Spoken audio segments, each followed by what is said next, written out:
All right. Hello, everybody. So today is day 2 of making a at least 8-minute speech in the style of Bob Proctor until somebody hires me to speak.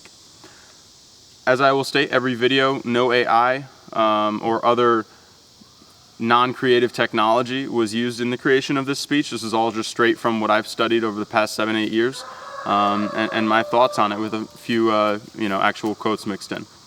Let's get to it. Good morning, everyone. I hope you watched yesterday's video, and if you didn't, I posted it on YouTube for free, so go ahead and watch that first if you need to. Today we are going to talk about goals and the things that block you from moving towards goals. See, goals are an essential element to life. Without goals, we have no destination. We float in the universe and wait for something else, someone else, to pick us up. I think that's how most people live, without goals, just taking whatever is thrown their way by the universe. Well, that's fine if it's their choice. But with the faculties we've been given, we have the power to shape our reality into whatever we desire, within reason. However, that reason might be a limiting factor, so don't read into it too much. I want to talk first about the basic power of goals, talking about the goals I have had when it comes to the gym and my health. See, Bob Proctor said quite often that he thought most of us already had the knowledge to double our income, at least. We just weren't taking action on that, and why? Why don't we do what we already know how to do? Well, in order to execute your goals, you need to have a paradigm that is going to support you in the achievement of those goals. And if you don't have a paradigm that is going to support you, you need to make a decision to change the paradigm in order to open space for your goals. For me, I started studying my own health, nutrition, and supplementation from about the age of 16.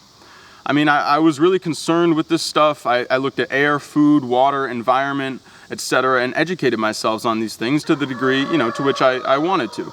What filter to get, what iodine to take, what air purifier works, how to get rid of mold, where am I getting all these chemicals from, etc. But despite all of that knowledge, I didn't put it into practice in a way that was really conducive to my highest destiny. In fact, after learning all of that, I went on to mistreat my health in many ways that I knew were bad, and I did that for probably about 4 years. I really view myself as the mother of all information gatherers that doesn't put the information he learns into practical action directed towards the objective of providing service, or making money as we more commonly call it. Now look, part of me just wanted to know and never wanted to make money, but the more important thing was that I always had this desire to be healthy, to be as attractive as possible, in a physical and mental and spiritual sense. And I felt that educating myself and executing that knowledge by going to the gym was the most logical way to do that. And I already knew that that was the most logical way to do that. I already knew how to do probably 5 times better than I was doing. Yet for 4 years, I sat around and played video games, ate crap, smoked weed, slept poorly, and was depressed in a lot of ways. Not to say that there weren't really a lot of beautiful elements to that time in my life as well, but these were the things that I was already aware that I was dissatisfied with, yet I wasn't taking action to change them. Why don't we take the action? When will we take the action? Well, all I know is that I sat down one day and told myself I wasn't satisfied with my body and my health, and I made the decision that I would start going to the gym on a regular basis. I would start eating what I believed to be healthy, and I would listen to my own knowledge. Listen to yourself. See, once you start to study something, you realize first how much crap is out there, and second, if you want a reason to not do something, it's not going to be hard to find. The same way that if you want a reason to do something, that will also not be hard to find. In Think and Grow Rich, it is stated that opinions are the cheapest commodity on earth, and that everyone has a flock of opinions ready to be sharing with whoever is willing to listen to them. Everyone has opinions, and so yes, there are people you want to choose to listen to their opinions, but don't listen to too many at one time. That will be another warp of your mind, a route to confusion and frustration. See, the average person is so stuck in a cloud of fear, anxiety, and possibly even anger, or worse. People that struggle with these things often want to share their burdens with you, to offload some of that off of their back and onto yours. Don't let them.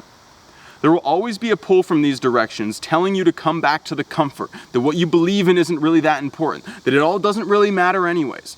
People will do this in very subtle and unconscious ways too. They will appear as someone who has a worthy opinion that might bear listening to, but in truth they are a force that is pulling you away from your self-determination and your self-actualization. You know what's crazy is, once I started listening to myself and applying just a small fraction of the knowledge I already knew that I had, I made progress faster than anyone in the gym could believe, and I did it completely naturally. Almost everything about me, this is just what I am. And it's a decision I've made to not allow the AI content. I don't take certain pharmaceuticals. I don't use performance-enhancing drugs. I don't care what decision you make, so long as you make the decision, and that decision is in line with the natural laws of this universe, such that it doesn't take away, but rather it adds. That's for you to decide. It's not for me to go out and tell you you're doing the wrong thing, that it's not in line with the universe. I'm not the one that decides that. I'm just telling you, have it within your own heart that you believe that you are adding to the universe, given whatever choice you make. I have a pretty broad view on what is fair game as well. There are a lot of things that I would never do or think that I think people should be totally free to do and think, and sometimes that's just simply a part of the soul development. I don't want to limit them, and hopefully they don't want to limit me. This is another consequence of sovereignty.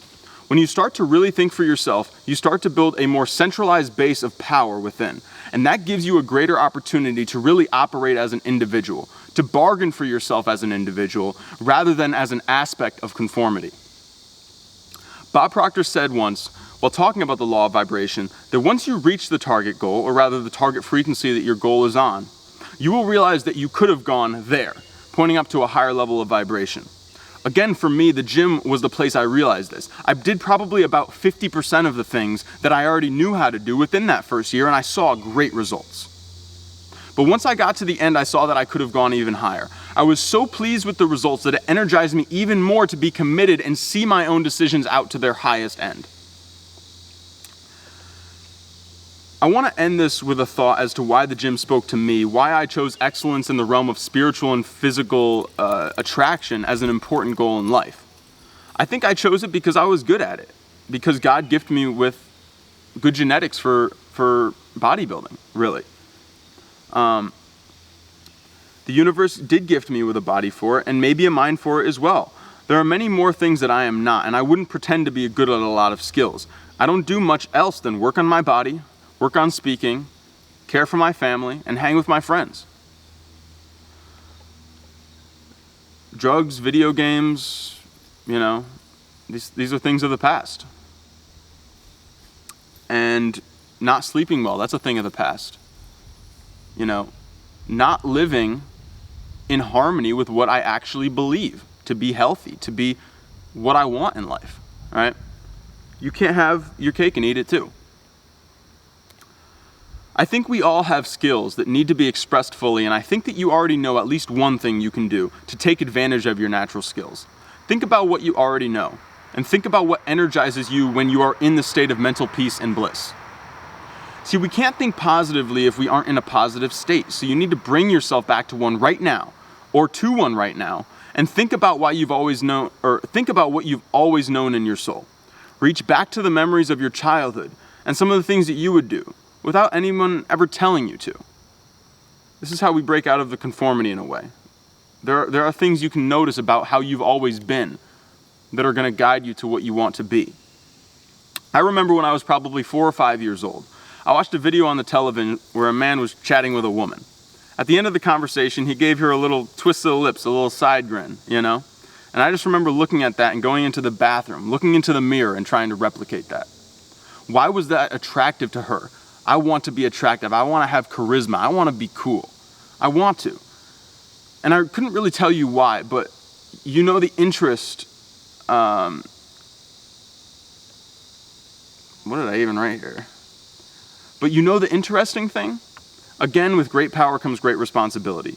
When we are given a gift, we must choose what to do with it. God gave me a gift, and I want to utilize it to its highest potential. That's a soundbite right there. You could repeat to yourself. God has given me a gift, and I want to utilize it to my highest potential. God has given me a gift, and I am going to utilize it to my highest potential. I don't want to just be, wow, he's attractive, I wonder if he lifts. Or, wow, he's smart, he thinks, he has money. No, I never wanted just that, That doesn't mean I was always aiming for the top like I am now. I wasn't acting like the person I wanted to become. I was letting my mental programs control my actions, and that was causing deep dissatisfaction despite an outward appearance of relative stability.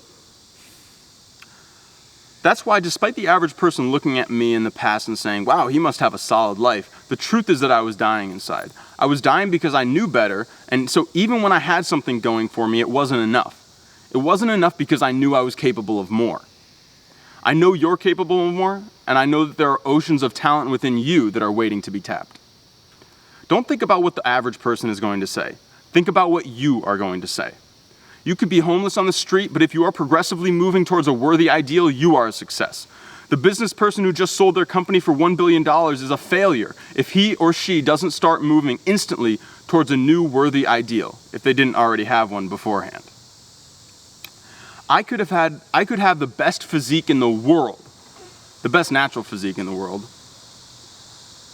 but if I get there and don't set the next goal, to be the most attractive man in the universe, to be the most attractive man I could possibly be, spiritual, emotionally, physically, I stop being a success as well.